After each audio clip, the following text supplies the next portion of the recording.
Señoras y señores, tengan todos ustedes muy buenos días. A partir de este momento les damos la bienvenida a la segunda jornada de la conferencia online LGAS Digital 2020, la ruta de la recuperación verde. Saludamos a las empresas auspiciadoras Mainstream Renewable Power, Siemens Energy, Hitachi ABB Power Grids, generadora metropolitana. A los patrocinadores, Ministerio de Energía, Acera, Acesol, Comisión Nacional de Energía, Empresas Eléctricas, GIS, GPM, Generadoras de Chile, Coordinador Eléctrico Nacional, ACEN, Medio Oficial Revista Electricidad. Como lo anunciamos ayer, este encuentro energético tiene una alta convocatoria femenina a través de la moderación de cada módulo temático, que está a cargo de destacadas profesionales de la industria. Antes del primer módulo, los invitamos a compartir el video de nuestro auspiciador Siemens Energy.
Agradecemos a nuestro auspiciador Siemens Energy.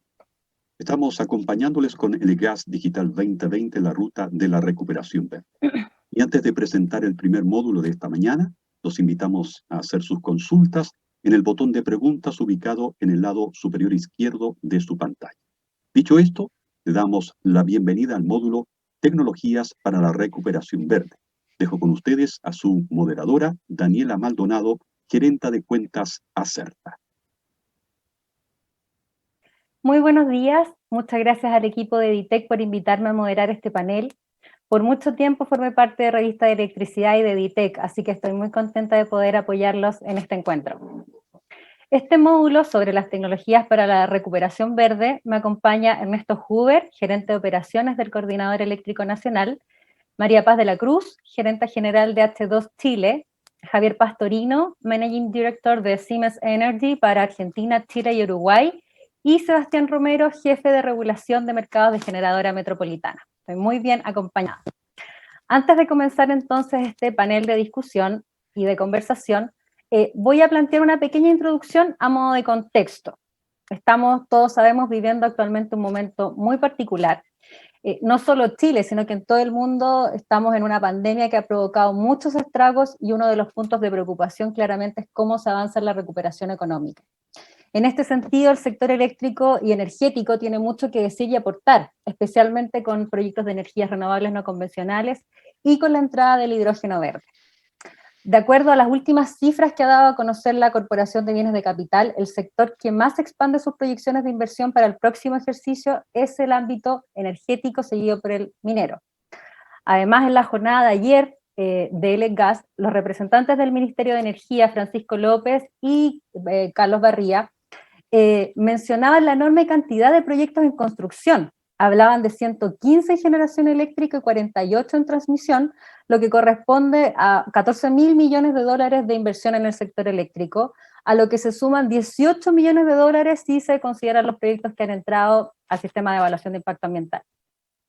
¿Cómo se conjugan entonces las distintas tecnologías para que en este contexto de inversiones que les mencionaba se pueda realmente avanzar hacia una recuperación verde y sustentable y sostenible?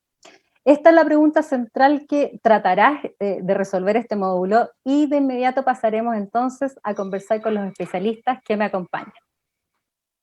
En primer lugar, entonces, le doy la bienvenida a Ernesto Huber. Él es ingeniero civil electricista de la Universidad de Chile, cuenta con más de 25 años de experiencia en el sector eléctrico en Chile, trabajando en empresas de generación y transmisión. Actualmente es el gerente de operaciones del Coordinador Eléctrico Nacional. Muy bienvenido, Ernesto, ¿cómo estás? Ernesto, uno de los temas que actualmente se discute justamente para avanzar en esta recuperación verde es el proyecto de ley de descarbonización acelerada. Partimos con todo en este panel. Este proyecto está en la Cámara de Diputados y plantea prohibir la instalación y funcionamiento de centrales termoeléctricas a carbón en todo el país a contar del año 2025. ¿Podrías tú contarnos cuáles son los principales resultados de los estudios enviados por el coordinador en esta materia? Ok. Antes que todo, un saludo a todas y todos los que están conectados. Muchas gracias a los organizadores del EGAS por esta invitación en este año especial en que estamos haciendo todos estos seminarios de manera online. Y en relación a tu pregunta, Daniela, efectivamente existe una moción parlamentaria, ¿no es cierto?, en la cual se indica que las centrales a carbón deberían cerrar todas de aquí al año 2025. En particular, la Cámara de Diputados y Diputadas nos envió un oficio a nosotros en el mes de agosto pidiéndonos nuestra opinión, un informe que diera cuenta de los efectos en el sistema de esta descarbonización acelerada. Y en ese contexto realizamos un estudio transversal al interior del coordinador, donde participaron las áreas de planificación, mercado y operación, definiendo ahí ciertos escenarios en función de lo que nos pedía el oficio 192 de la Cámara. Básicamente era la Comisión de Minería y Energía, digamos, la que nos envió ese oficio. Bueno, y en el contexto del oficio se nos pedía analizar este proceso de descarbonización acelerada tomando en cuenta las situaciones de sequías prolongadas, producto del cambio climático, algunas sensibilidades a este análisis de la operación del sistema, considerando el retiro anticipado de las centrales a carbón, desde el punto de vista de eventuales contingencias que se podrían dar una vez que el parque a carbón está completamente retirado del sistema. Y para definir esas contingencias, bueno, la línea base era considerar la situación de sequía. Y para eso, el respaldo, digamos, de esa línea base, o de ese caso base, daba cuenta de la situación de los últimos 10 años. Ahí hago un paréntesis para indicarles que hemos tenido estas sequías prolongadas, particularmente este año hidrológico que partió en abril de este año, va con una probabilidad de excedencia hasta el mes de octubre iba en torno al 95%, cerrando ya el mes de noviembre quedó en 92% de probabilidad de excedencia, o sea, estamos aproximadamente en el 6º año más seco de la estadística. Por lo tanto, el análisis de esta descarbonización acelerada, considerando la situación de sequía, era como el caso base. Bueno, y adicionalmente se nos pidió considerar algunas contingencias asociadas al suministro de gas natural, y ahí nos apoyamos, y también de disponibilidades centrales, nos apoyamos en lo que hacemos mes a mes en la evaluación de la seguridad del sistema.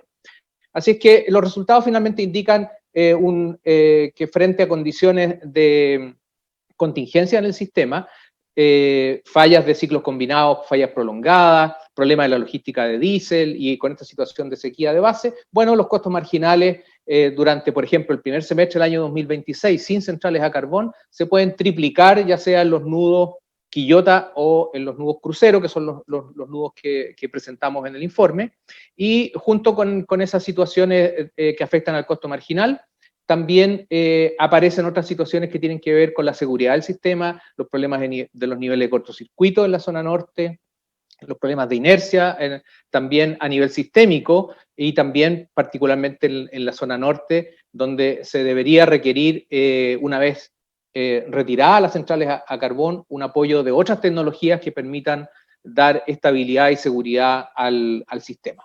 Eso te puedo comentar por ahora, Daniela, y ahí durante la conversación podemos ir haciendo un doble clic en algunas conclusiones más relevantes del estudio.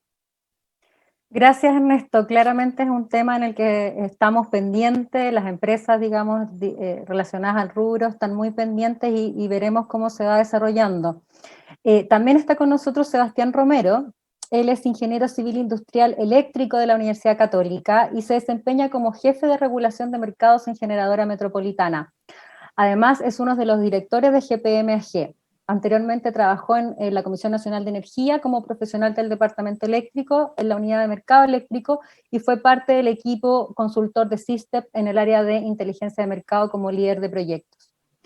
Sebastián, ¿cómo estás? Te quería preguntar también pensando en lo que nos comentó Ernesto, y también pensando en que Generadora Metropolitana tiene hoy solo activos térmicos. ¿Qué rol cumplen los generadores térmicos en esta recuperación verde?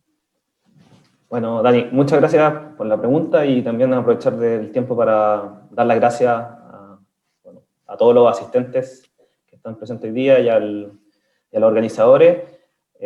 Bueno, entrando de lleno un poco a la pregunta, efectivamente hoy día los generadores térmicos han ido, comillas, evolucionando, digamos, obviamente están tratando de modificar sus portafolios de proyectos de generación, acercándose un poco más a la energía renovable, principalmente solar y eólico, pero lo que hay que, digamos, no perder de vista es que si bien esta energía obviamente nos contribuye mucho en esta recuperación verde y básicamente entrega energía limpia, todavía quedan minutos en el día en los cuales, digamos, los generadores térmicos tenemos alguna misión de dar respaldo y seguridad con energía que sea constante y confiable para que toda esta energía verde pueda ser efectivamente puesta a disposición de toda la gente, ¿ya?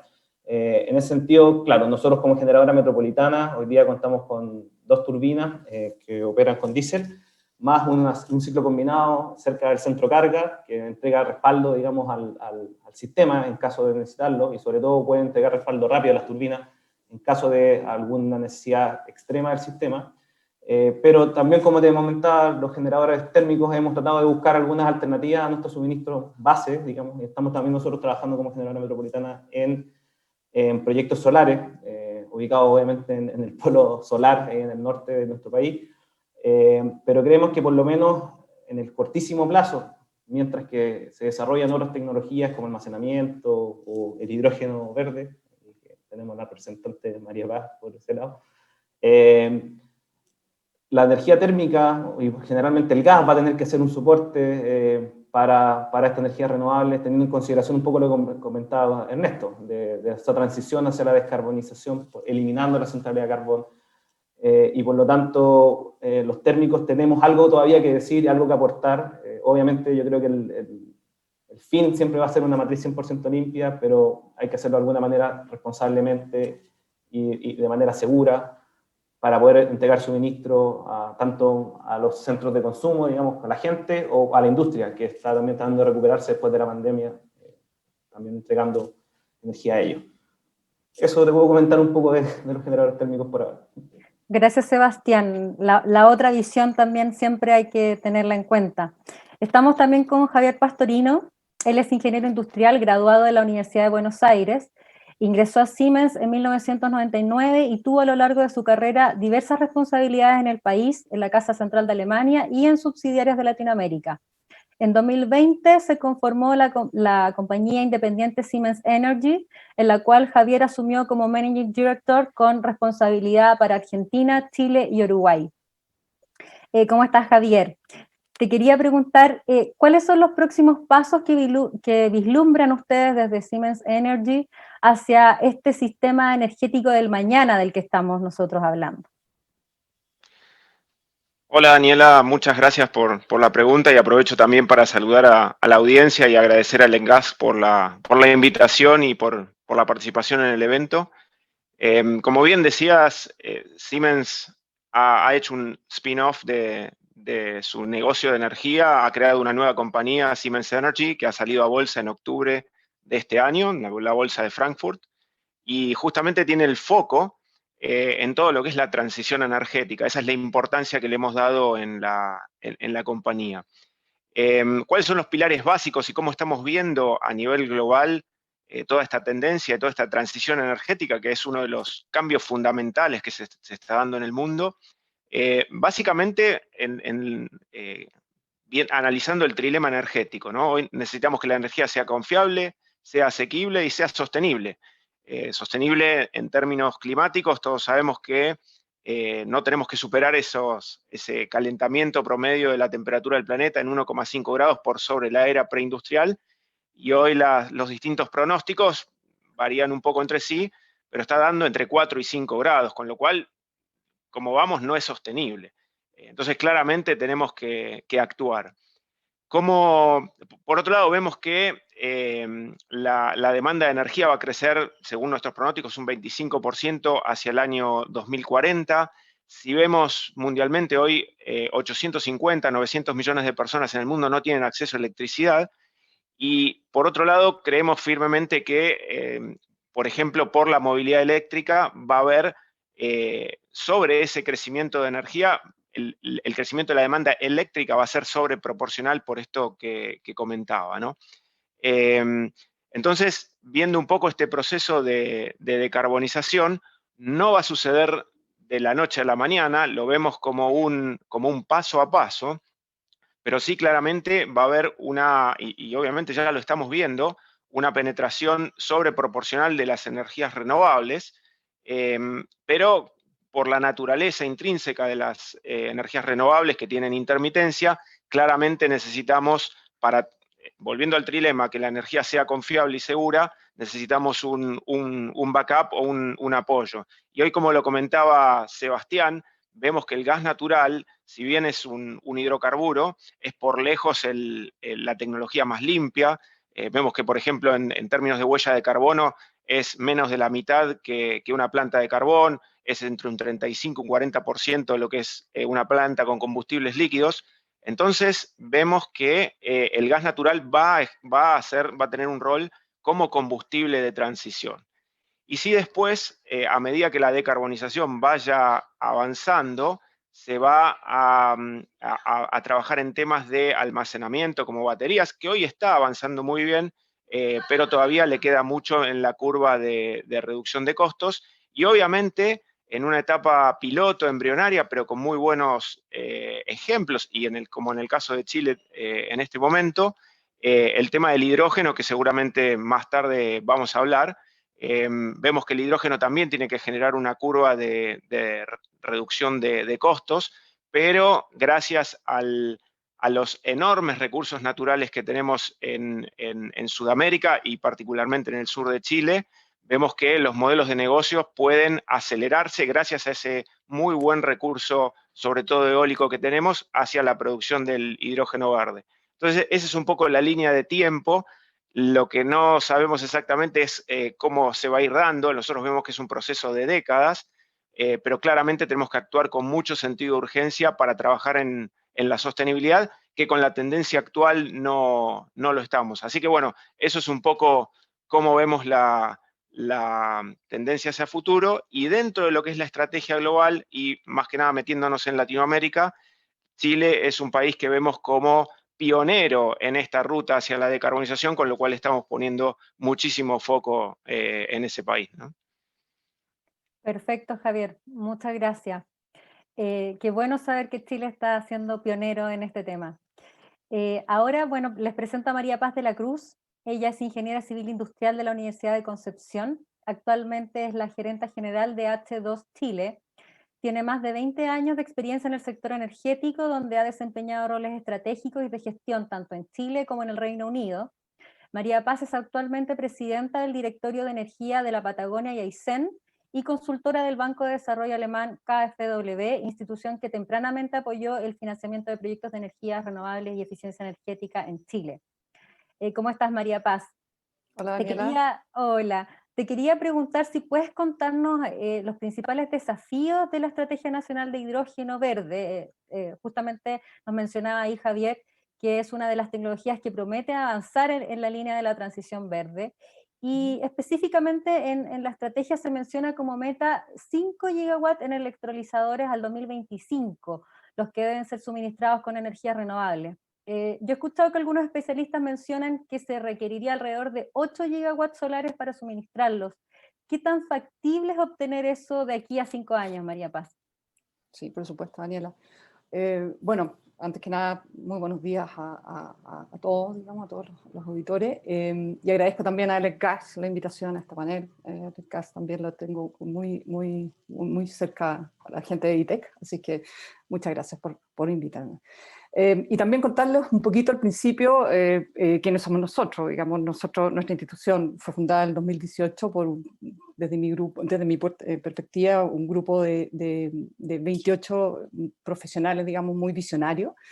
Y a la fecha, durante este año empezó la incorporación de empresas y a la fecha tenemos 45 socios profesionales, tenemos 17 socias de empresas que están formalizadas, otras 3 que están aprobadas y en proceso de formalización, y con ellas ya estamos cubriendo gran parte de la cadena de valor del hidrógeno verde, y esperamos, con todas las conversaciones que tenemos, esperamos quizás dentro de los primeros meses del próximo año tener ya cubierto el 100%, así que estamos muy contentos con eso. Además que tenemos a Siemens Energy con nosotros. Javier, ahí aprovecho también de felicitarlos por el proyecto que tienen de hidrógeno verde, el Haru Honey, que fue recientemente adjudicado, digamos, con el gobierno alemán le está pasando un respaldo que me imagino que él lo va a contar después.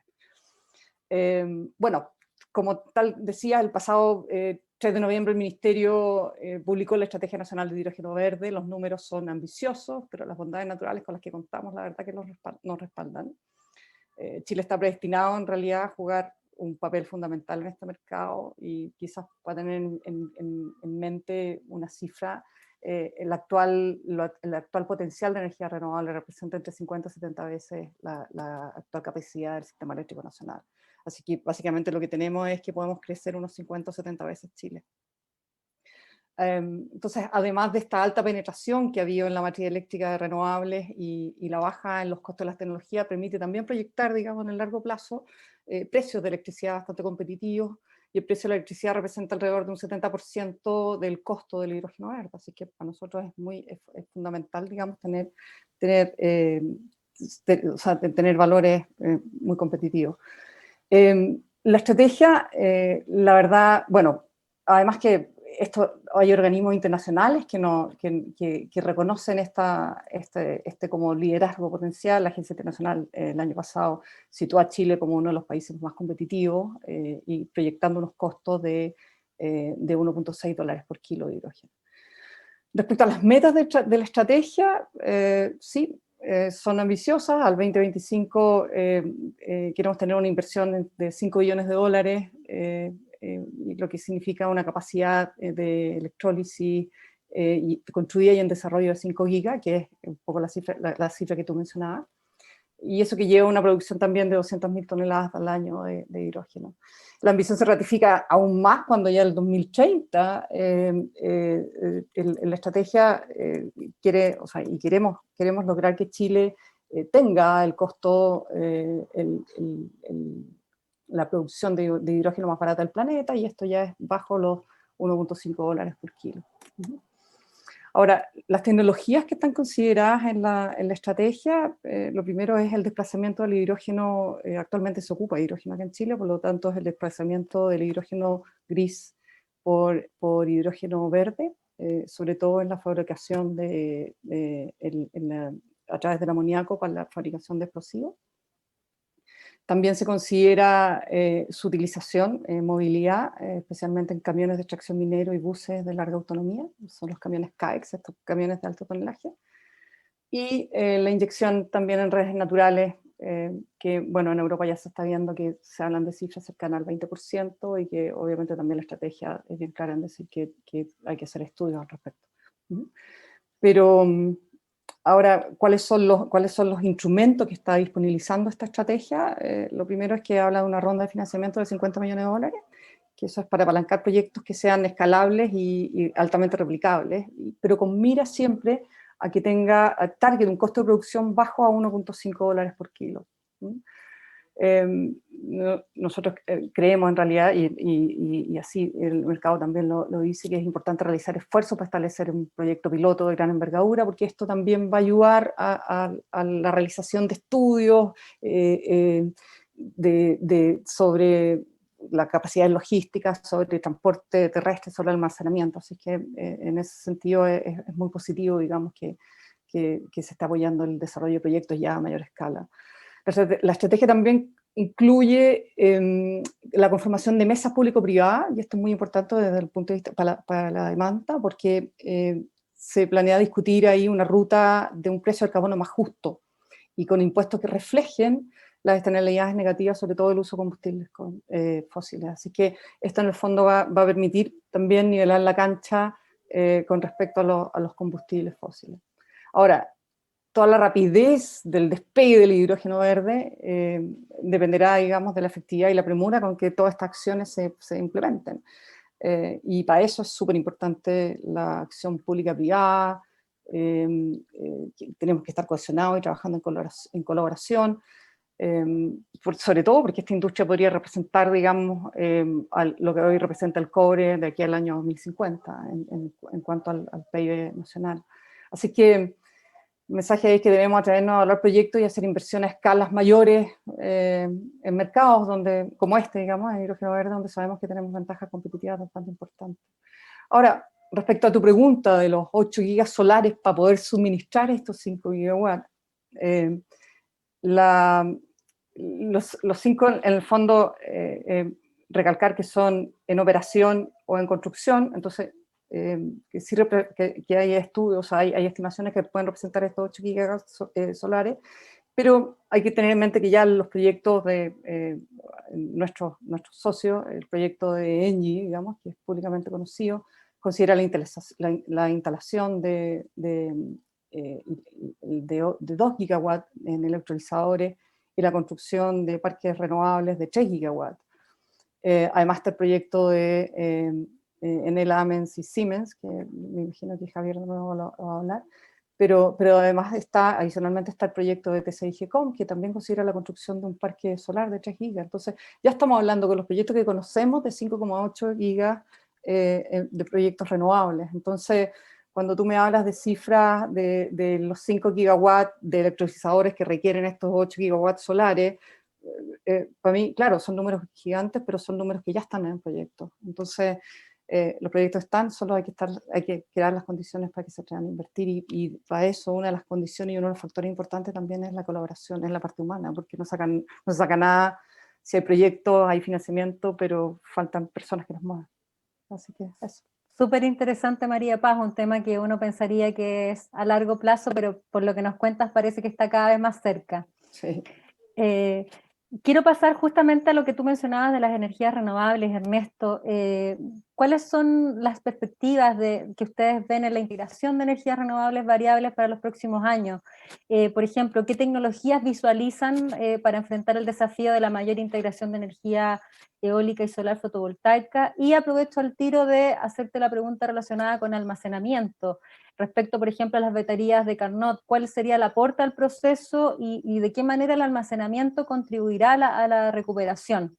Son varias preguntas, pero nos han ido llegando a través nos han mandado estas preguntas, así que aprovecho de decírtelas todas. Bien, gracias Daniela. Vamos a tratar de resumir también la respuesta. A ver, bueno, el volumen de integración, y ahí en relación al punto que hacía María Paz, efectivamente el volumen de integración de energía renovable que va de alguna forma ayudar, ¿no es cierto?, a catalizar este hidrógeno verde, es un volumen muy relevante. Bueno, ahí hablaba María Paz de los 1.800 gigawatts de capacidad potencial, 70 veces la capacidad instalada que tenemos hoy día. Por lo tanto, es un volumen muy relevante. Para este año, a comienzos de año, teníamos una primera mirada de los proyectos en construcción y estimábamos del orden de 1.800 megawatts fotovoltaicos, 1.600 megawatts eólicos, y bueno, algunos proyectos se han retrasado producto de la pandemia, pero el volumen es muy significativo. Hoy día estamos sobre los 5.000 megawatts de potencia instalada en generación renovable variable, eólica y solar fotovoltaica. Y lo que estamos viendo como parte del estudio de descarbonización, hicimos un análisis de la participación de la energía renovable variable para comparar un poco con lo que hace el reporte de la Agencia Internacional de la Energía, donde rankea a todos los países en función de la participación de la energía renovable variable en la energía anual. Y bueno, Chile ha evolucionado de 12% al 2018, 14,5% de participación de energía renovable variable en 2019. Este año, a comienzos, teníamos una estimación de llegar en torno al 20%, ya hemos tenido participaciones diarias por sobre el 25%, 27%. En promedio yo creo que vamos a estar por debajo del 20%, pero de todas maneras es un avance notable para este año. Y la evolución de la energía renovable variable para los próximos años debería escalar hacia el 2025, 2026 a participaciones sobre el 40-45%, lo que nos va a dejar liderando el ranking de países que muestra en su reporte la Agencia Internacional de la Energía. Bueno, con todo eso, el desafío es mayor. El desafío es mayor por el lado de inercia que requiere el sistema para la estabilidad, para la seguridad, nivel de cortocircuito también, particularmente en la zona norte del sistema, y ahí lo linkeo con el tema de las baterías de Carnot. Hemos hecho un análisis, el otro día nos tocó participar en un seminario organizado por GIZ, donde mostramos un poco los análisis que hemos hecho hasta el momento, y lo que tenemos previsto es que este almacenamiento térmico que puede proveer la reconversión de los activos de las centrales a carbón que se van a ir retirando, podríamos tener un potencial del orden de 1.600 megawatts aproximadamente en la zona norte, para reconversión en baterías de Carnot, y eso nos llevaría a resolver los problemas de altos costos marginales que se podrían dar en las horas de noche, mover energía desde el día a la noche, y además el desafío para esta tecnología es que pueda estar operando durante el día para proveer los servicios de inercia y nivel de cortocircuito que el sistema requiere, también de cara a lo que va a ser en el futuro la línea HVDC, que va a ser habilitante del proceso de descarbonización. Así que lo dejo por ahí y ahí seguimos retomando los temas, Daniela. Muchos desafíos, Ernesto. Yo le quería preguntar a Sebastián, a lo mejor puede ser un poco complejo, pero ¿qué tanta factibilidad hay de transformar el parque diésel, por ejemplo, con turbinas a centrales de gas natural para apoyar la transición y bajar las emisiones, evitando quemar petróleo? Bueno, Dani, mira, qué bueno que lo preguntaste porque, bueno, como generadora metropolitana, como les comentaba, tenemos 2 turbinas que hoy día utilizan diésel. Esas turbinas están posibilitadas para poder ser transformadas a ser unas turbinas duales con gas natural y diésel a la vez. Y de hecho estamos trabajando en eso, es parte de nuestros proyectos de corto plazo, estamos viéndolo como una buena oportunidad. Obviamente esto presenta ciertos desafíos, partiendo, digamos, por temas técnicos. Obviamente ahí Javier quizás, como Siemens, ellos tienen la tecnología y entregan toda la tecnología para poder hacer todo este tipo de cambios. Pero hay distintos niveles de desafío por las turbinas o para motores. De hecho, motores puede ser un poco más complicado que turbinas, dependiendo de qué tipo de turbina sea. Digamos, afortunadamente nuestras turbinas no son tan complicadas, necesitaban básicamente un cambio de quemadores, lo que significa unos trabajos del orden de meses, por lo tanto es algo realizable. También hay desafíos medioambientales, obviamente, que hay que cumplir con la normativa, hay que ver bien el tema de emisiones, pero también en ese sentido, Javier también lo mencionó anteriormente, el gas natural en comparación con el diésel es 1/3 de emisiones de gases efecto invernadero, por lo tanto, por el lado del CO2 no debería haber un problema. Ahora quizás por el lado de los NOx podría haber algo, pero eso se puede solucionar con agua. Por lo tanto, hay que ver ahí el tema de si la disponibilidad del recurso hídrico, y obviamente que no afecta a ninguna otra de la industria. Y yo diría que una de las cosas más importantes es, al final de cuentas, el acceso al gas. Eso siempre va a ser un problema. Afortunadamente también nuestras unidades están cerca, bueno, Santa Lidia, que está cerca de Gasoducto del Pacífico, por lo tanto puede hacer uso del gas de oportunidad que venga desde el lado argentino, y la central Los Vientos, que está ubicada en la situación Las Vegas, está relativamente cerca del terminal de Quinteros, por lo tanto podría tener acceso por ese lado a gas natural. No creo que esa sea la realidad de todas las centrales, digamos, diésel o todas las turbinas, y por lo tanto, para poder hacer esto realidad, obviamente tienen que estar los incentivos, digamos, económicos, las factibilidades de acceso a gas, y a veces también un poco un compromiso también de las mismas empresas para querer hacer el cambio a unas tecnologías más limpias, ¿ya? Pero sí, yo creo que es factible, obviamente tiene sus complicaciones, como te decía, y el acceso a gas yo creo que es una de las más grandes, y hoy día la infraestructura quizás no acompaña a todas las potenciales candidatas para esta transformación. Y complementando esta visión, Javier, en tu opinión, ¿están preparadas las redes de transmisión para esta transición verde?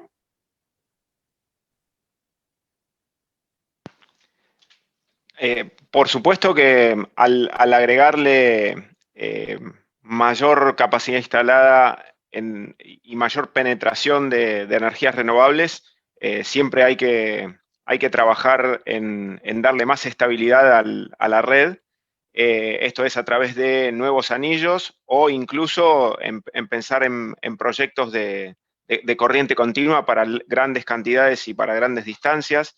En eso hay un entendimiento que para potencias mayores a 2000 megavatios o distancias mayores a 1000 kilómetros empieza a ser viable el tema de corriente continua, y obviamente también en nuestra región tenemos varios proyectos en estudio, con lo cual lo que es tecnología de transmisión está ampliamente disponible, y el tema es elegir la tecnología correcta, pero no es ni de cerca un cuello de botella. La tecnología tanto de estabilización de grid con electrónica de potencia, como la tecnología para transmitir a grandes distancias está de una manera muy eficiente, son tecnologías muy maduras, así que en el tema de transmisión no veo ningún problema. Buenísimo. Ya para ir cerrando, porque se pasó rapidísimo el tiempo, me gustaría terminar con el tema, María Paz, de cuál es tu visión, si crees tú que existe una competencia entre la generación eléctrica y el hidrógeno.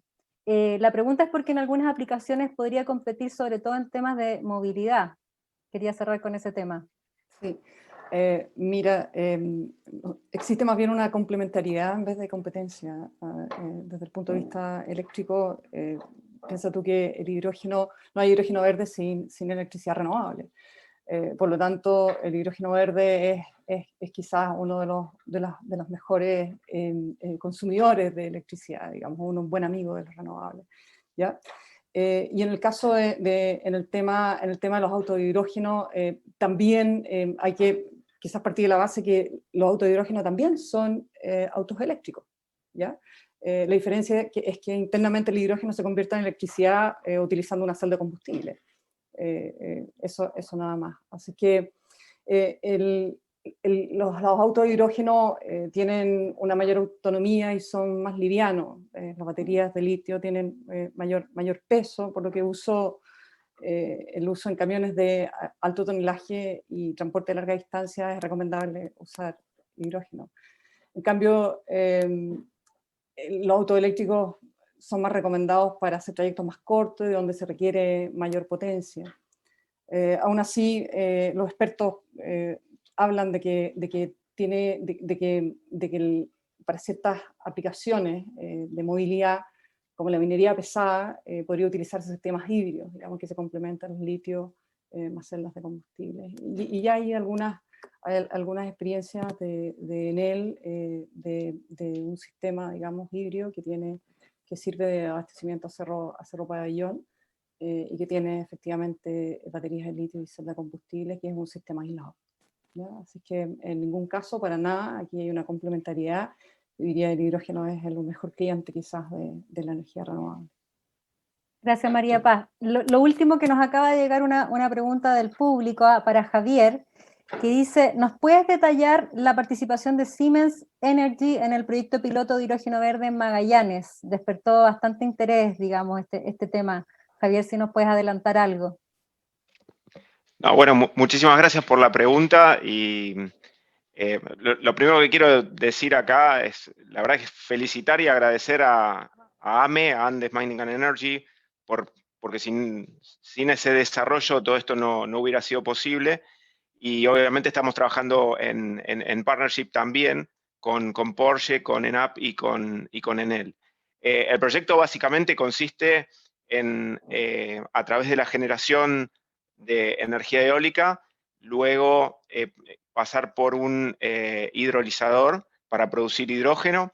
Una vez que tenemos el hidrógeno, a través del filtrado del aire se obtiene CO2 y con eso se produce metanol, y después con un proceso de que en inglés es methanol to gasoline, se hace un refino y se llega a la gasolina o a generar un combustible sintético. Combustible sintético a base de hidrógeno, totalmente verde, y que, como decía antes, por las muy buenas condiciones de viento que se tienen, esperamos llegar a valores realmente muy, muy competitivos. Y obviamente desde Siemens Energy, bueno, estamos en toda la parte de energía eólica y en la parte de hidrolizadores, ¿no? Y es un proyecto, creo yo, piloto, pero puede ser un proyecto, lo estamos viendo como un proyecto que va a tener un impacto global muy importante, porque va a trabajar sobre lo que llamamos el sector coupling, o sea, la coordinación entre sectores. Ahí va a impactar, como decía María Paz, en lo que es la movilidad, y esto, el trabajar en un proyecto de estas características, obviamente va a exceder el impacto regional. Esto tiene una importancia global. Y por otro lado, para países en el ámbito de Sudamérica, genera también una fuente de exportación fabulosa, con lo cual lo vemos con muy buenos ojos desde todo punto de vista, ¿no?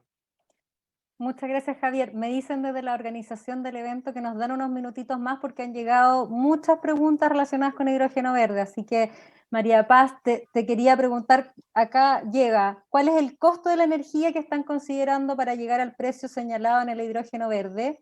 Y para tener el hidrógeno verde más barato del mundo, ¿cuál es el precio de la energía estimado? ¿Aventuras? Sí, bueno, bajo los $20, de todas maneras. Ahí hay un rango bastante alto. Pero eso es o sea, lo máximo que puedo contarles, digamos. Bastante bajo, digamos. Bueno, les agradecemos muchísimo la presencia de los expositores y vamos cerrando este panel, pero todavía no se termina el gas, así que los dejamos con el módulo siguiente que abordará la transmisión y perspectiva a futuro. Que estén muy bien. Bien, gracias. Gracias. Agradecemos la participación de los panelistas y de la moderadora Daniela Maldonado, gerenta de cuentas Acerta. Estamos compartiendo la segunda jornada de la conferencia online LGAS Digital 2020, la ruta de la recuperación verde. A continuación, dejo con ustedes la presentación del video de nuestro auspiciador. Gracias. Ya, Chao, chao. Vamos, Cuídense. Peña. Gracias. Somos una empresa de energías renovables no convencionales y nos enfocamos 100% en el desarrollo de proyectos eólicos y fotovoltaicos que generan energía limpia, cuidando al medio ambiente. Además, nos caracterizamos por nuestro trabajo con las comunidades vecinas de nuestros proyectos. Cultivamos relaciones de confianza con ellas a través de un diálogo temprano, transparente y constante, respetando el entorno donde se localiza. Contamos con un portafolio amplio y diverso con proyectos eólicos y fotovoltaicos distribuidos desde Tarapacá a Los Lagos. De esta manera contribuiremos con más de 4.000 megawatts de energía limpia a la matriz energética nacional. Para el año 2030 soñamos con un Chile carbono neutral donde cuidemos nuestros recursos y todos tengamos acceso a una energía limpia.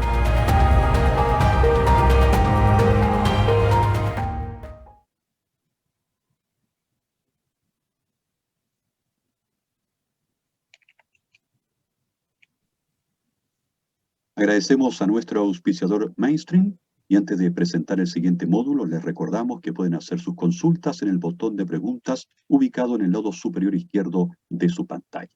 Ayer, en el comienzo de una nueva versión de LGAS 2020, compartimos los módulos, el escenario energético post-pandemia, flexibilidad, luces y sombras, la nueva cara de la distribución. En la jornada de hoy ya hablamos de las tecnologías para la recuperación verde. Corresponde ahora presentar el quinto módulo que lleva como título Transmisión Perspectiva a Futuro. Dejo con ustedes a la moderadora Fernanda Varela, directora de comunicaciones de la Asociación Chilena de Energías Renovables y Almacenamiento, ACERA AG. Hola a todos y a todas, muy buenos días, casi buenas tardes por la hora. Muchas gracias a quienes nos están acompañando en este panel de cierre de la versión digital del gas en la ruta de la recuperación verde. Son casi 200 personas las que nos están mirando, así que Muchas gracias por todo. Ya me presentaron, pero mi nombre es Fernanda Varela. Yo soy directora de comunicaciones de ACERA, la Asociación Chilena de Energías Renovables y Almacenamiento. Y hoy he sido invitada para moderar un tremendo panel de conversación en el cual profundizaremos sobre las perspectivas y desafíos de la transmisión. Un segmento clave para nuestro sector eléctrico, especialmente en el escenario de transición energética que vive nuestro país, considerando la alta participación de energías renovables y el ingreso de nuevas tecnologías. Para lo anterior es necesario contar con un sistema eléctrico flexible y el aporte de la transmisión es súper importante para lograr este objetivo, el cual requiere además de una planificación adelantada y a largo plazo, especialmente considerando los plazos de licitación, construcción y puesta en servicio de este tipo de instalaciones. Y de la misma manera, y no menos importante, son proyectos que deben trabajarse con conciencia ambiental y social, y también, en línea con lo anterior, requieren de licencia social para desarrollarse correctamente y en los plazos establecidos. Para conversar sobre estas temáticas y otras materias relacionadas con la transmisión, quiero invitar a los panelistas de este bloque. Quiero partir con Paola Hartung, directora de Asuntos Regulatorios de Chile y Colombia en AESGener, vicepresidenta de ACERA también. Eduardo Pereira, director de I+D de la consultora SPEC. Rodrigo Sáez, gerente general de LASA Chile, y a Carlos Cabrera, que ahí estaba entrando, presidente de ACESOL. Así que muchas gracias a todos ustedes por acompañarnos esta jornada. Y para comenzar, y en línea con el foco de esta versión del gas, me gustaría partir con una pregunta abierta para quienes quieran participar en esta ronda y tiene relación con cuál es el aporte o la responsabilidad que tendrá el segmento de transmisión en la recuperación verde post-pandemia de nuestro país. No sé si quieren que abramos de alguna forma. Eduardo, si quieres te doy la palabra para comenzar, para romper el hielo. Ya, perfecto, ningún problema. Buenas tardes, o bueno, casi buenas tardes ya. Yo creo que va a ser muy relevante, principalmente porque, bueno, hay muchos proyectos en construcción, hay una cantidad, siempre va como creciendo y supera todas las expectativas y rompe récord la construcción de energías renovables y también de proyectos de transmisión. Por lo tanto, como sector económico, el sector energía va a ser, en particular la construcción de este tipo de proyectos va a ser fundamental para crear una gran cantidad de puestos de trabajo y así, bueno, también contribuir a que esta energía verde llegue a todos nuestros hogares y no se quede estancada, por supuesto, detrás de alguna congestión o algo por el estilo. Entonces, como desde esos dos puntos de vista, yo creo que la transmisión va a ser fundamental o muy crítica en los próximos años para poder ir recuperando nuestra economía y también con un tinte más verde.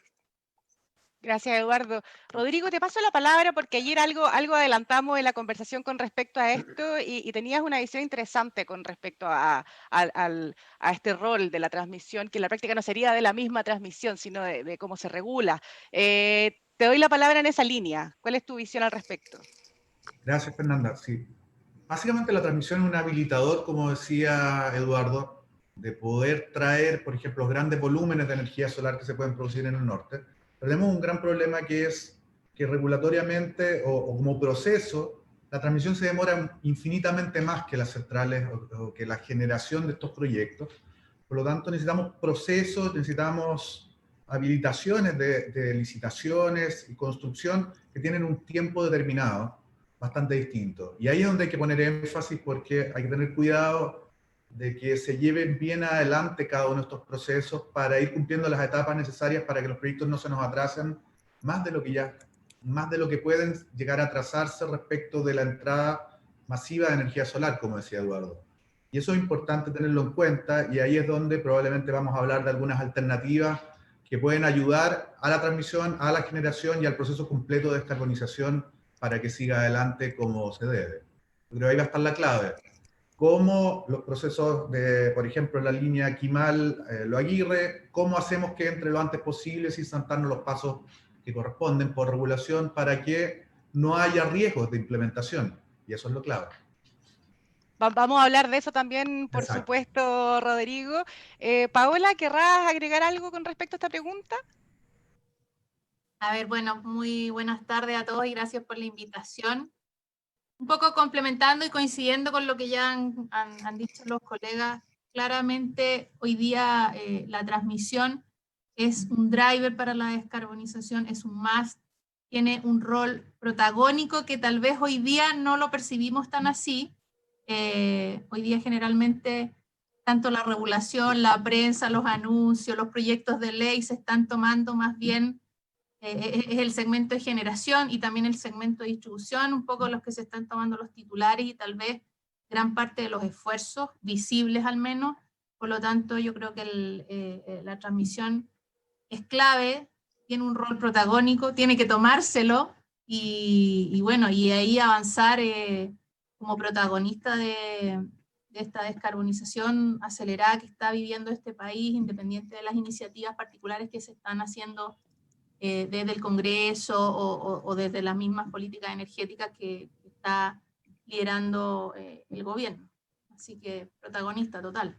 Sí, súper importante lo que planteas porque finalmente este mercado tiene que funcionar como un relojito suizo todos los segmentos para que podamos lograr los objetivos. Así que la transmisión evidentemente también es muy protagónica. Carlos, ¿algo que quieras complementar para esta primera ronda?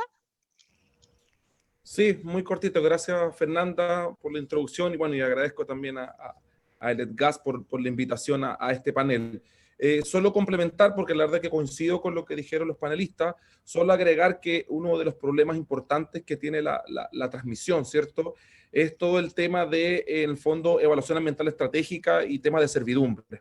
Yo creo que es súper importante ahí, en el fondo, que se cierre bien todos los aspectos que se están viendo respecto al estudio de franjas, ¿cierto?, para que no vivamos los problemas, ¿cierto?, que tuvo la línea Cardones-Polpaico. Recordemos que esa línea, importante inversión, sufrió bastante retraso, que tuvo mucho impacto sobre la energía renovable y en el fondo esta famosa línea Quimarlo-Aguirre, si no trabajamos en forma anticipada esa dimensión, ¿cierto?, pudiese sufrir bastante retraso en su puesta en servicio. Así que yo creo que esa dimensión no se mencionó y yo creo que es importante tenerla en cuenta. Sí, sin dudas, Carlos. Muchas gracias también. Están muy aplicados con los tiempos, así que para que todos tengamos ese espacio de poder conversar sobre diferentes temas.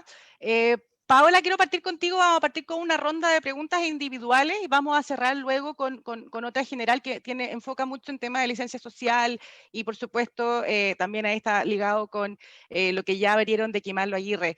Pero Paola, para ti, desde AESGener han estado bien activos con el almacenamiento de energía, incluso implementando un sistema de embalse virtual bien novedoso. A tu juicio, ¿qué tan preparado está nuestra regulación, qué tan preparada está nuestra regulación del segmento de transmisión para el ingreso de las nuevas tecnologías como el almacenamiento o el hidrógeno verde? Solo por mencionar algunos. Danos tu visión con respecto a eso, Pau. A ver, bueno, el 2016 la gran reforma a la Ley General de Servicios Eléctricos tiene, bueno, como nombre la Ley de Transmisión y desde esa fecha hasta entonces se han ido implementando varias mejoras a la normativa que parten en la ley y después bajan a los reglamentos. En particular, un gran acierto, creo yo, tiene relación con haber pasado con una planificación anual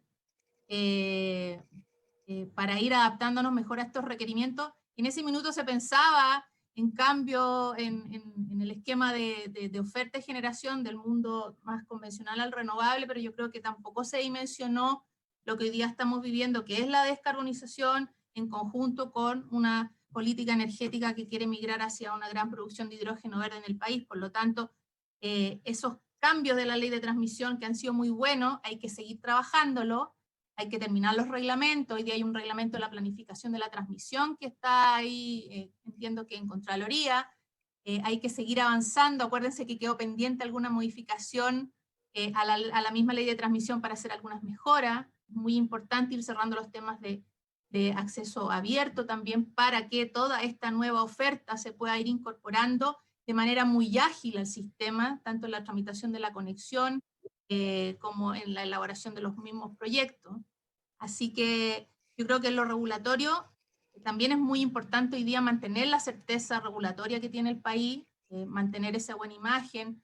Los temas remuneracionales de la transmisión es muy importante mantenerlos, tiene que mantenerse como un negocio muy atractivo para los inversionistas. Acuérdense que esto prácticamente es pura infraestructura, así que es muy intensivo en infraestructura, es importante ahí todas esas inversiones que vamos a ir atrayendo, pero tiene que ser en el contexto también remuneratorio, donde sea muy atractivo participar de estas licitaciones que se están llevando a cabo. Y por supuesto no solo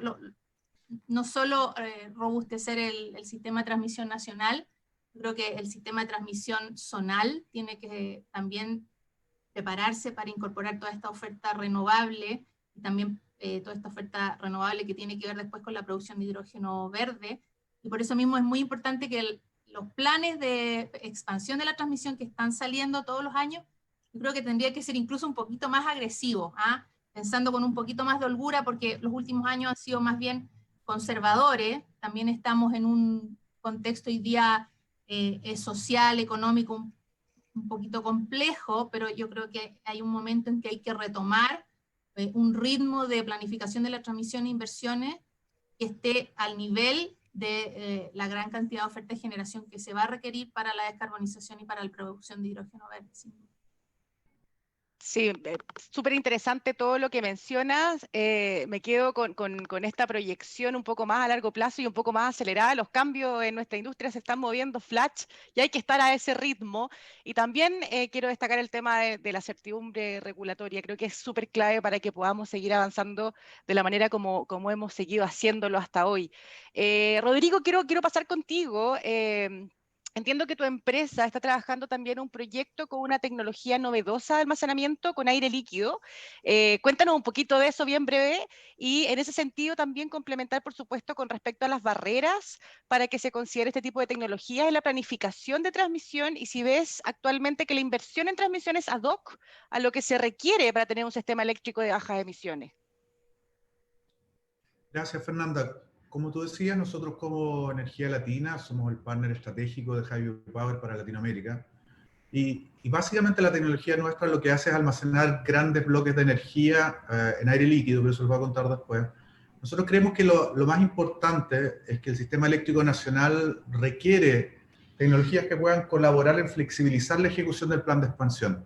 Como estábamos conversando y como decía Paola, tenemos tanto en transmisión nacional como zonal importantes desafíos de poder llevar la energía desde los lugares de producción hasta los lugares de demanda, y los tiempos de desarrollo de los proyectos son un tema. Entonces, es muy importante evitar estos problemas por diferencia de tiempo. Y hay diferentes tecnologías que pueden proveer almacenamiento de larga duración y estos van a ser clave. ¿Por qué? Para no colapsar las líneas, debemos poder almacenar grandes volúmenes de energía para aprovechar la cantidad de generación solar a buen costo que puede tener el país, y para ello tenemos que para poder utilizar dicha energía, sobre todo en la tarde y en la noche. Tan importante como lo anterior, también vamos a necesitar tecnologías que entreguen estabilidad a través de distintas necesidades de servicios complementarios, tanto tradicionales como nuevos que va a tener el sistema. Ya se está hablando de inercia, niveles de cortocircuito, y que se van a necesitar en el desarrollo de nuestra matriz de generación. Entonces, las tecnologías de almacenamiento han mostrado incrementalmente su utilidad en el control de variaciones del sistema, como control de frecuencia rápido, incluso mejorar los estándares de seguridad. Sin embargo, las tecnologías como la LAES, que es básicamente almacenamiento de energía en aire líquido, puede hacer esto y muchas más cosas, dado la capacidad de almacenamiento de 6 a 10 horas, poder mover grandes bloques de energía o incluso flexiblemente entregar servicios de blackout o servicios complementarios, incluso generando energía en paralelo. ¿Cuál es lo importante? ¿Cómo funciona esta tecnología? Básicamente una tecnología que se basa en un principio sencillo.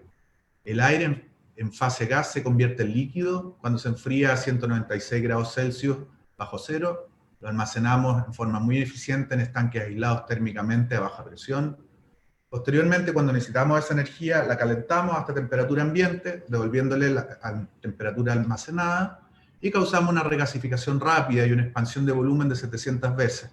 En la práctica, ¿qué es lo que estamos haciendo? Con energía eléctrica comprimimos el volumen en volumen, o sea, al cambiarlo de fase se cambia de volumen, y este cambio de volumen al revés se utiliza para impulsar una turbina a vapor asociado a un generador y crear electricidad 100% sin combustión.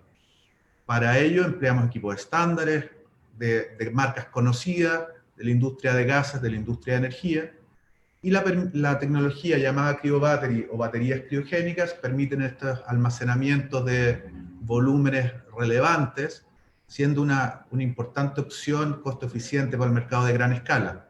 Podemos estar ubicados en zonas industriales y básicamente en prácticamente cualquier lugar plano porque no tenemos impactos ambientales. La flexibilidad del sistema está dada del hecho que tenemos dos procesos independientes, la liquefacción y la generación. El primero es un proceso clásico de compresión y expansión de tamaños equivalentes a bloques de 35 o 50 megas, varias veces replicables si es necesario, o sea, nos podemos ir poniendo en tamaños clonados. Y en la generación podemos tener 50 megawatts o más según sea la aplicación. Para estas dimensiones y 6 a 8 horas de almacenamiento, estamos hablando de hasta 2 hectáreas de terreno industrial, y si empezamos a tener bloques más grandes, obviamente se va ampliando esta superficie necesaria. Las alturas son 20 o 30 metros en función de los estanques que se vayan necesitando. Como en el proceso no se utilizan elementos químicos peligrosos y no existe combustión, cualquier lugar industrial es más que adecuado para la instalación de una central de este tipo, que la llamamos de almacenamiento y generación. Es importante recalcar que, dado que la generación se realiza con una turbina a vapor, contamos con una máquina sincrónica.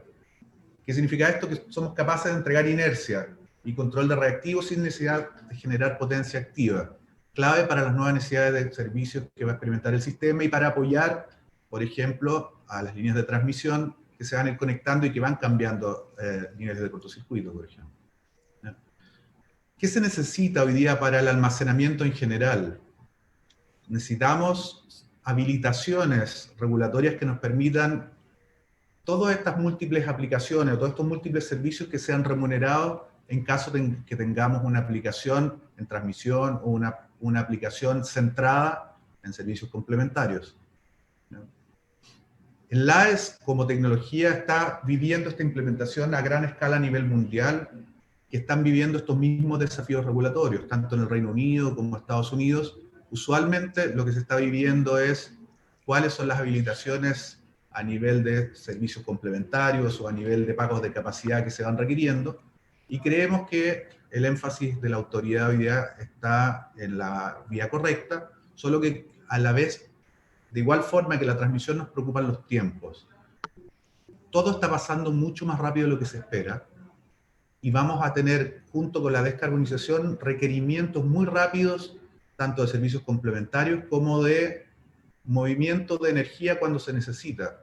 Y para eso tenemos que avanzar en los tiempos y en la velocidad que se requiere, porque de repente nos vamos a ver con las emergencias encima, sin las habilitaciones que se necesitan. Y eso es lo que más nos preocupa. Ahí es donde creemos que hay que pensar bien, dado que tecnologías como la nuestra o cualquier otro de almacenamiento son claves para apoyar la transmisión.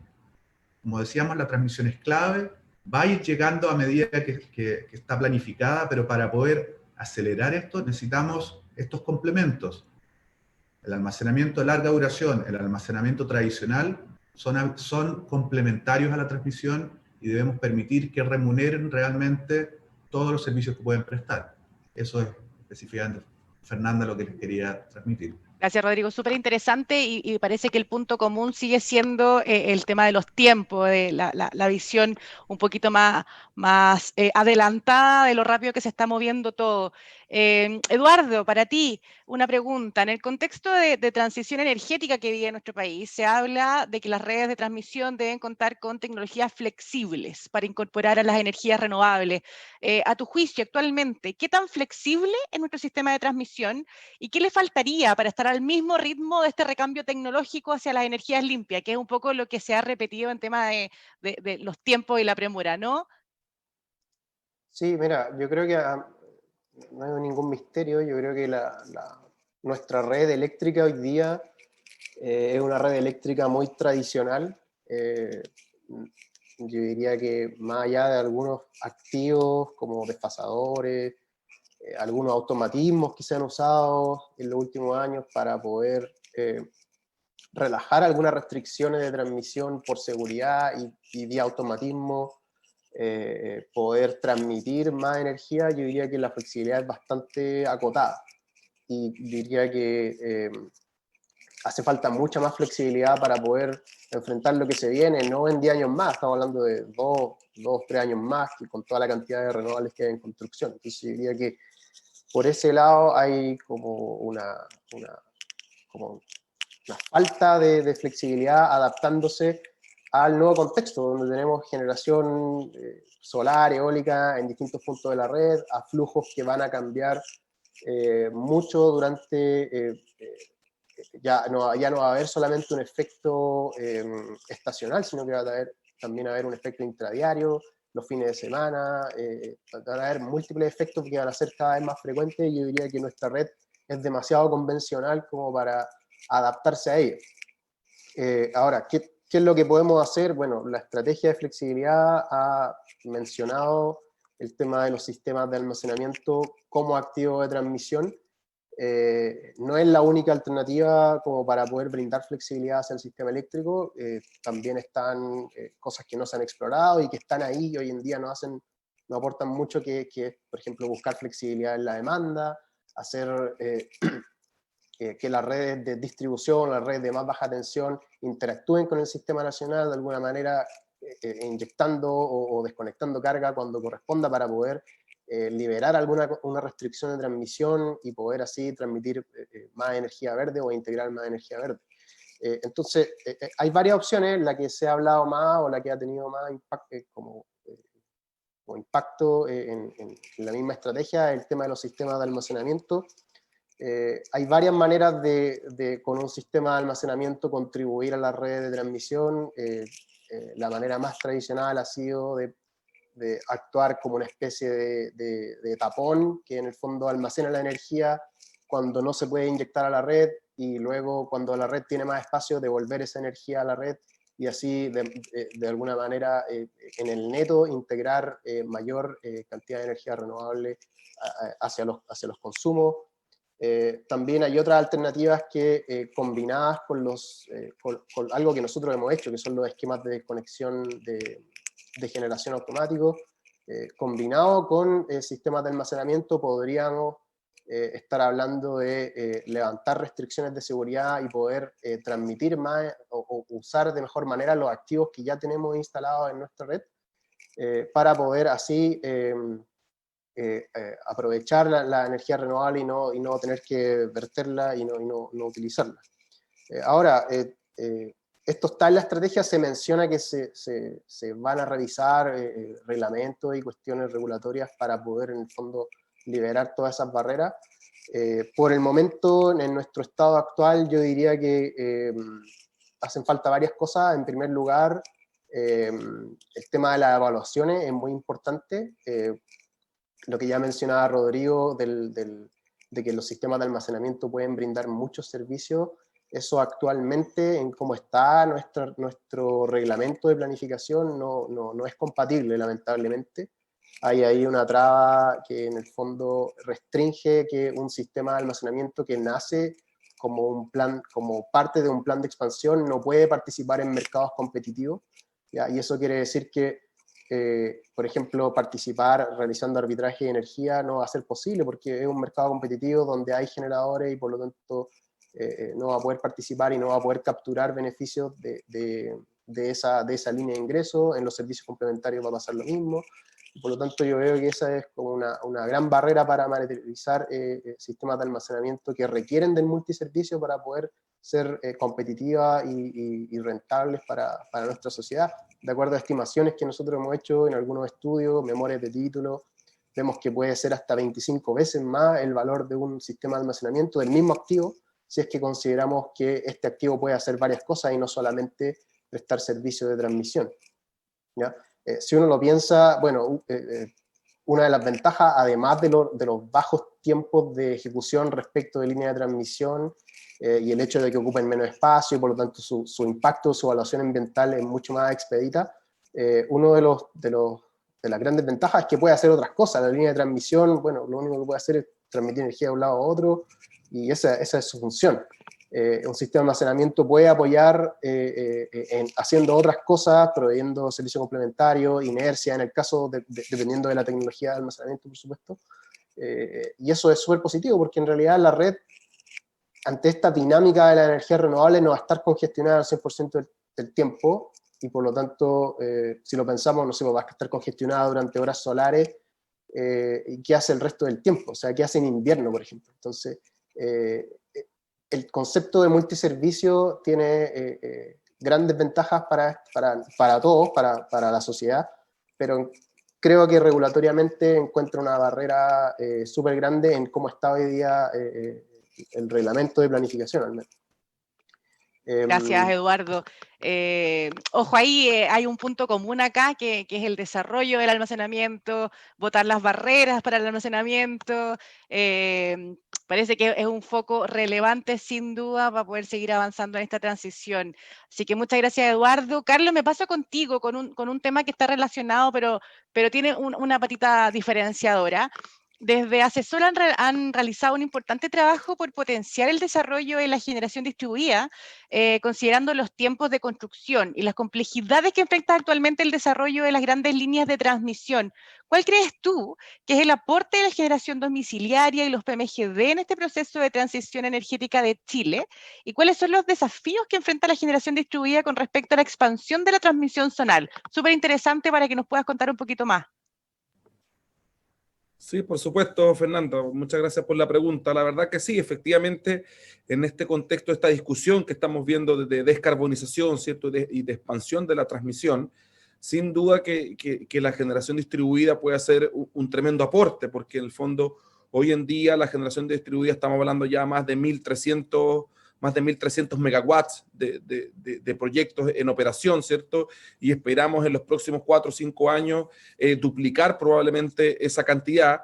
Y efectivamente la transmisión zonal, ¿cierto? Tenemos ciertos niveles de preocupación porque efectivamente esa infraestructura ya está llegando a niveles de utilización bastante altos y creemos que en el fondo se podría eventualmente limitar el crecimiento de la generación distribuida. O sea, fenómeno similar al que pasa en gran escala, donde la transmisión se expande mucho más lento que la generación, lo comentaba muy bien Rodrigo, ¿cierto? A nivel de generación distribuida el problema es aún peor. Los proyectos de generación distribuida se materializan mucho más rápido y la infraestructura zonal en el fondo le toma mucho más tiempo expandir. Entonces, yo creo que en definitiva, creo que tenemos que mejorar mucho el proceso de expansión de planificación centralizada que tenemos en Chile. Creo que Paola también ahí deslizaba algunas luces. Recuerdo que en su momento se iba a perfeccionar, ¿cierto? La ley 20.936, ¿cierto? Una especie de ley miscelánea que iba a corregir varios aspectos en el proceso. La verdad es que después finalmente esa moción quedó en nada y me parece que hay mucho trabajo en esa línea. En el fondo, qué pasó con todo el tema de los polos de desarrollo, finalmente nunca tuvieron alguna aplicación específica y también quedaron un poco en el aire. Y si se fijan, finalmente parte importante de la transmisión en Chile se está expandiendo vía este famoso artículo que es 102, que en el fondo, para no alargar la explicación, ¿cierto? Y no dar el tiempo, básicamente el artículo 102 lo que hace es saltarse el plan central. O sea, es un articulado que permite hacer obras más urgentes que el ritmo que lleva el plan. Entonces, claramente, si ya muchas obras se empiezan a hacer vía artículo 102, es porque el plan central, ¿cierto? El importante, el que tiene la planificación estratégica, no está dando cuenta de las necesidades de inversión, ¿ya? Y eso pasa para las necesidades que tiene generación renovable de gran escala y el problema se acentúa mucho más con la generación distribuida. Entonces, me parece que ahí está el corazón de lo que tenemos que perfeccionar, que es justamente nuestro proceso de expansión del sistema de transmisión, porque recordemos que es un proceso muy burocrático que toma mucho más de un año entre que las obras se promueven, se deciden, pasan al decreto, se licitan, después se adjudican y finalmente se construyen. Entonces, me parece que ahí es el centro de toda la discusión que estamos teniendo en este panel. Muchas gracias, Carlos. Sin duda un elemento súper importante para tener en consideración para ir acelerando este proceso que va tan rápido, este recambio. Tengo una pregunta de cierre para la conversación y ahí tener unos minutos con algunas preguntas que nos han ido llegando de las personas que nos están mirando. Hemos visto que los grandes proyectos de transmisión han tenido algunos conflictos con comunidades. Este tiene un enfoque más social ambiental durante su desarrollo. En ese sentido, ¿cómo podemos mitigar las huellas ambientales y sociales de las líneas de transmisión que son también parte fundamental del proceso de transición energética? Probablemente esto lo podría contestar mucho mejor alguna de nuestras empresas transmisoras, pero acá también desde la línea de su expertise quizás hay algunas buenas prácticas en generación que sean también replicables en temas de relacionamiento. Y para hacer la pregunta bien redondita y levantar un tema que ha salido en varias partes de sus impresiones, ¿cuál es su visión sobre no haber realizado estudio de franja para la línea Quimal-Loaguirre? Esto tiene relación con la licencia social de los proyectos. ¿Creen que realmente puede ser una vía para acelerar el proyecto? ¿O quizás se puede convertir en una barrera más adelante? Acá doy la palabra entendiendo, para los que nos están mirando, que acá por supuesto que la visión más cercana a esta relación la tienen nuestras amigas transmisoras. Todos tenemos aquí alguna opinión. Paola, quizás desde la mirada, desde la generación, ustedes han tenido por supuesto mucha experiencia en esta línea.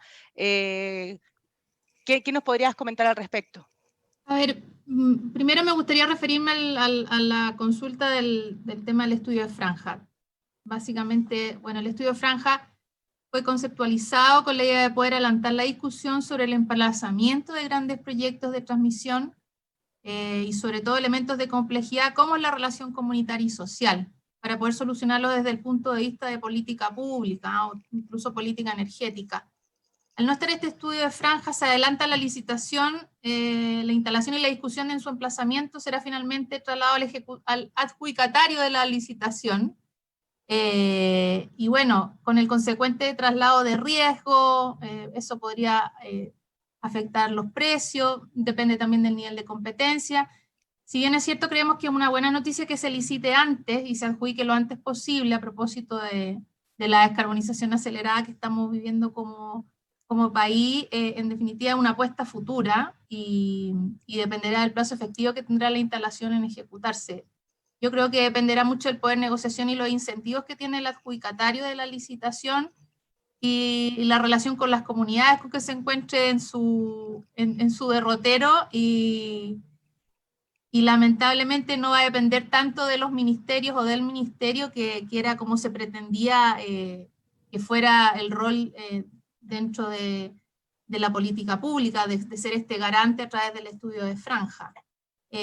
Ahora bien, en general los temas comunitarios, sociales, yo no soy experta en ese tema en particular, pero desde el punto de vista de las empresas generadoras, yo creo que básicamente aquí lo relevante es la comunicación.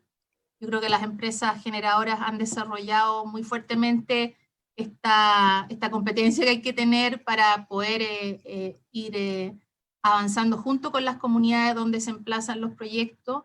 La comunicación yo creo que es vital, el rol también que tienen estos proyectos para la transición energética, para este mundo más limpio, más renovable, y yo creo que las transmisoras probablemente también tienen que este desafío, y sobre todo ahora que se espera que construyan estas grandes infraestructuras, ¿eh? Pero básicamente un poco esa sería la visión que yo podría compartir. Gracias Pau, veo a Carlos que está asintiendo hace rato con lo que tú comentas. Cuéntanos Carlos, ¿cómo lo ves tú también? Sí, la verdad es que yo estoy bastante de acuerdo con Paola y hay que ser crítico en este aspecto, o sea, que la licitación, ¿cierto? O el adjudicatario tenga que hacerse cargo del riesgo de emplazamiento a línea de transmisión, es una noticia que no es del todo buena, porque ya acabo de comentar toda la experiencia de lo que pasó en Cardones por Paico, y justamente para poder quitarle los riesgos de adjudicación en costos de esa línea, por una parte, y por otra parte en términos de los plazos de puesta en servicio de esa línea, si no se tiene en el fondo a la vista el estudio de franja, aspectos de evaluación ambiental estratégica sobre la mesa, va a ser un proyecto que va a ser muy complicado en su llegada a Santiago. O sea, sabemos que los primeros tramos en la parte norte va a ser relativamente simple, pero cuando ya nos acerquemos a las zonas más más pobladas y en particular acá en la zona central, el proyecto va a sufrir muchas complicaciones y básicamente lo que está haciendo la licitación es pasarle el problema al adjudicatario. O sea, vea usted cómo llega y la cosa no es tan así, ¿cierto? Porque estamos hablando de una línea que es estratégica, ¿cierto? Que casi que de interés nacional y en fondo concuerdo con Paola en la crítica que quizás hay que dar un poquito más de lineamientos estratégicos al desarrollo de esa línea. Gracias, Carlos. Rodrigo, ¿te gustaría agregar algo en esta línea? Difícil. Paola y Carlos dijeron prácticamente todo lo que uno podría decir. Evidentemente se ve un traspaso de riesgo no muy deseable para el inversionista y colgándome mucho lo que dijo Carlos, hay un claro riesgo de que pase algo similar a lo de Carlos de Colpaico en atrasar la implementación con la oposición de las comunidades. Lamentablemente no hay mucho más que decir al respecto. Se ve eso y hay que ver cómo lo van a poder abordar los privados en un futuro en una oposición que puede ser compleja en algunos sectores. O sea, hay que ponerle ojo, sí, si ya estamos visualizando y hay una sensación de que esto puede ser quizás más una barrera que agilizar el proceso, habría que ponerle ojo sin duda. Eduardo, ¿quieres comentar algo en esa línea también para cerrar este bloque? Ya Sí, nos quedamos con poquito tiempo. Sí, nos queda poquito tiempo. Sí, yo creo que en esa línea no hay mucho más que agregar, simplemente decir que igual se ve raro a ojos quizás de afuera que hagamos una regulación para hacer este tipo de proyectos y luego simplemente como que sigamos haciendo las cosas como las hemos venido haciendo antes. Como, es medio recurrente esto de ir cambiando la regla del juego, no sé cómo se verá eso desde fuera, por lo menos desde mi punto de vista lo encuentro pésimo, una pésima señal. Volvemos a la certidumbre regulatoria que también mencionó en algún minuto Paola.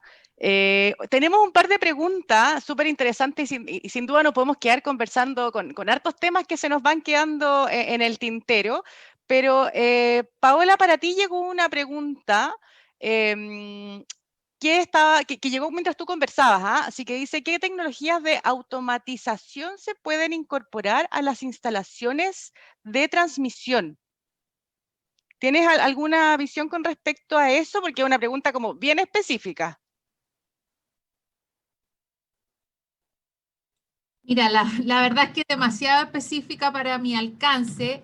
Lo que sí me gustaría compartir, y creo que lo dijo Rodrigo y también lo dijo Eduardo durante la conversación, a propósito de tecnología y transmisión y nuevas tecnologías y la transmisión, yo quería comentarles y que en realidad apoyo mucho esto de que dentro de la regulación y incluso la planificación de la transmisión, comencemos a avanzar en soluciones tecnológicas distintas a la transmisión convencional, y en ese sentido, desde hace algunos años ya han habido algunas propuestas para el plan de expansión, de incorporar, por ejemplo, sistemas de almacenamiento a los sistemas de transmisión en modalidades diversas. Estos no son bueno, Rodrigo se refirió a otro tipo de almacenamiento, yo me gustaría referirme muy brevemente a los almacenamientos que son de muy corta duración, prácticamente casi como un sistema para contingencias extremas, por decirlo así. Son baterías de poca capacidad, de alta potencia, pero poca capacidad, que actúan frente a contingencias y que podrían soportar a las redes y la planificación de las redes con el criterio N-1. ¿ah? Y son soluciones que podrían llegar muy rápidamente, son soluciones de gran escala, y yo creo que aportarían mucho al desarrollo de la transmisión, sobre todo a la espera de estas grandes infraestructuras de transmisión. Estamos esperando que lleguen el año 2028, 2030, 2032 y la que viene y la que sigue. Así que en ese sentido, respecto al tema tecnológico, yo creo que tenemos que dar el paso de incorporar en la transmisión, por ejemplo, soluciones de almacenamiento como asset de infraestructura de transmisión. Lo encuentro súper relevante. Muchas gracias, Paola. Para Eduardo llegó también una pregunta y con esto cerramos ya la ronda de conversación y pregunta. Algo ya mencionaste con respecto a esto, pero para quizás enfocar en lo que te están consultando, ¿cómo las nuevas tecnologías pueden optimizar la operación de las líneas frente a la mayor demanda de centrales RNC? Bueno, hay varias maneras. Una manera es haciendo un desfase temporal de las inyecciones de energía renovable. Para ello se requieren tecnologías de almacenamiento de, yo diría, una duración mediana, intradiaria, 6, 8 horas de duración. De esta manera vamos a poder tener una línea congestionada, por ejemplo, en horas solares, y también durante la noche y la madrugada, debido al desfase horario que se va a hacer de aquellas inyecciones, y eso en el fondo va a hacer que nuestro uso del sistema de transmisión va a tener un factor de carga mayor. O sea, vamos a estar sacándole el jugo a la línea, por decirlo así, una mayor parte del tiempo. Vamos a estar aprovechando los activos que tenemos. Y lo otro ya tiene que ver con complementos de automatismo y sistemas de almacenamiento de corta duración, donde mediante los cuales se puede relajar en alguna medida los criterios de seguridad, el criterio N-1, sobrepasar la capacidad de N-1 de transferencia de las líneas, y cuando hay alguna contingencia, activar desconexión de generación agua arriba para reducir la congestión, y activar la descarga de sistemas de almacenamiento agua abajo para poder mantener la continuidad de suministro. Esos son como dos esquemas que yo creo que permiten aumentar la usabilidad, por decirlo así, de los activos que tenemos tradicionales de transmisión. Súper, muchas gracias, Eduardo. Repetimos también los agradecimientos a los casi 200, para las casi 200 personas que nos acompañaron esta jornada. Paola, Carlos, Rodrigo, Eduardo, les agradecemos enormemente su participación. Sin duda nos vamos con un escenario mucho más claro sobre las proyecciones del segmento de transmisión, pero también con varios desafíos por delante, que tenemos que trabajar aceleradamente para seguir adelante en el tiempo correcto y al mismo ritmo de la transición energética que vive Chile. Muchas gracias a todos, especialmente, como ya dije, a quienes nos acompañaron en este bloque, y por supuesto durante las 2 jornadas del LECGAS 2020. Agradezco también haberme invitado en este espacio por primera vez, así que muy contenta, y nada, los dejo con el cierre de este evento. Bien, agradecemos a los panelistas y a su moderadora Fernanda Varela. Y en esta segunda jornada de LEGAS Digital 2020 nos corresponde presentar a continuación el video de nuestro siguiente auspiciador, Hitachi ABB Power Grids.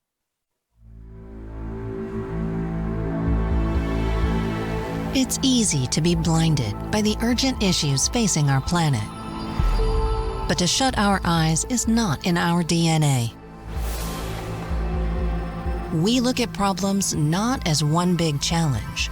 We break them down into a spectrum of solutions.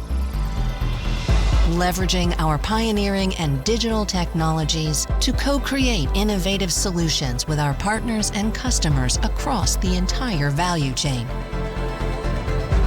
Powering efficiency by creating a smarter, more flexible power grid.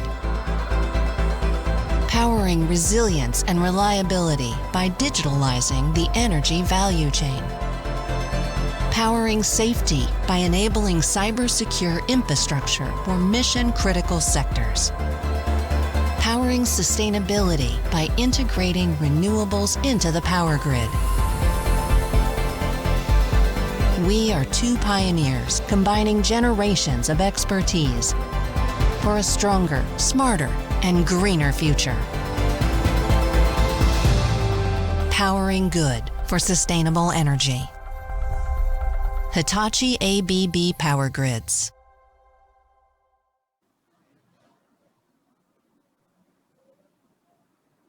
Agradecemos a nuestro auspiciador Hitachi ABB Power Grids. Y al finalizar esta conferencia online LEGAS 2020, dejo con ustedes, para las palabras de cierre, al señor Cristian Solís, gerente general, Grupo Editorial Editec. ¿Qué tal a todos? Muy buenas tardes. Solamente mis agradecimientos por esta versión digital que tuvimos con el LEGAS 2020, la recuperación de la energía verde. Principalmente a quienes nos acompañaron estos 2 días, a todos nuestros asistentes, a quienes confiaron en nosotros, auspiciadores y patrocinadores, a nuestras moderadoras que nos dieron un real alce dentro de toda la exposición que hemos tenido estos 2 días. A nuestros panelistas, por supuesto, quienes con sus conocimientos y su aporte dieron también los conocimientos que esperábamos mostrar dentro de esta versión. Solamente me quedo con las últimas palabras para comentar lo que se dijeron estos 2 días. El aporte que ha sido el sector dentro del crecimiento que esperamos que venga post pandemia ya se ve marcado por los proyectos y las distintas temas de actualidad que visualizamos en ello. Nuevamente, mis gracias a todos ustedes y esperamos tenerlos en una próxima versión del próximo año, que esperamos pueda ser en forma presencial, y si no, continuaríamos con nuestra línea digital. Muchísimas gracias y que tengan todos muy buenas tardes. Agradecemos las palabras del gerente general del grupo editorial Editec, señor Cristian Solís. Les recordamos que las presentaciones de estas dos jornadas van a quedar publicadas en el canal de YouTube de Editec de aquí a una semana aproximadamente. De esta forma estamos finalizando esta conferencia online LGAS 2020. Agradecemos a todos nuestros auspiciadores. La jornada LGAS 2020 llevó como título La Ruta de la Recuperación Verde. Muchas gracias a todos por su presencia y que tengan muy buenas tardes.